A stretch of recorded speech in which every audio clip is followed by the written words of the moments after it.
My school called the cops on me because of my show and tell homework. About 20 years ago when I was in first grade, I wanted to be cool in front of all my friends and classmates, but I ended up getting some serious trouble instead. It basically had this show and tell assignment, which meant that we had to bring in an object or show off a talent that would describe my favorite hobby. It was a way for teachers to get to know us in a cute way.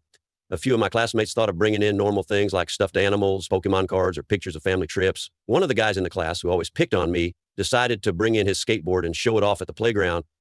His name was Noah, like the guy with the big boat. I couldn't let myself get upstaged by Noah because if everyone thinks he's super cool, they might join him on his quest to try to bully me again this year. So I decided to finally show off the one thing I had been keeping a secret at home. I grabbed a small plastic bag from the kitchen cabinet and packed up my gear. I immediately hid it in my bag to hide it from my parents before they got home. The next day at school after our math lesson, our teacher called us over to the reading carpet in the room to start the show and tell. She asked for volunteers, and Noah and I immediately fought to go first because of our aggression. She told us to go last and give a chance to others in the class, so we sat there poking at each other annoyingly while we waited for everyone to finish their turn. After what felt like forever, my teacher finally called us up to present. Noah and I had to play rock, paper, scissors to decide who went first, and he unfortunately pulled a fast one on me. He brought us all outside to show off his skateboarding tricks. All the students cheered for him, but his eyes were focused on me. I stuck my tongue out at him and started my presentation. I put on my cushioned knee-elbow shoulder pads. I grinned and exclaimed for show and tell. I'm going to show you how to get hurt the good way.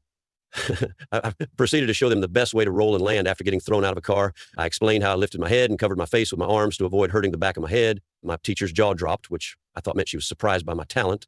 I climbed up high on a wall and said my parents even helped me jump from a high part and roll without getting hurt.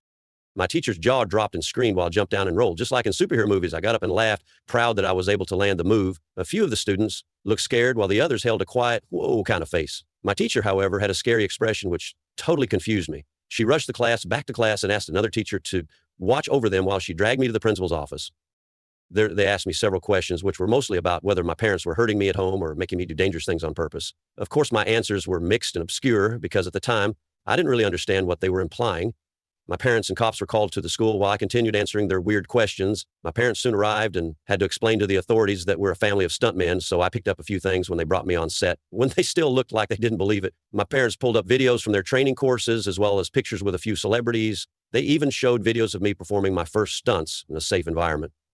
And while the teachers and cops all enjoyed looking through the evidence, they still told my parents to try to keep it out of school premises, since it might be dangerous to kids who want to copy what I do. Well, they definitely agreed, and I was heavily scolded at home. Still worth it because I was considered the coolest kid at school. Even Noah called me cool and started hanging out with me.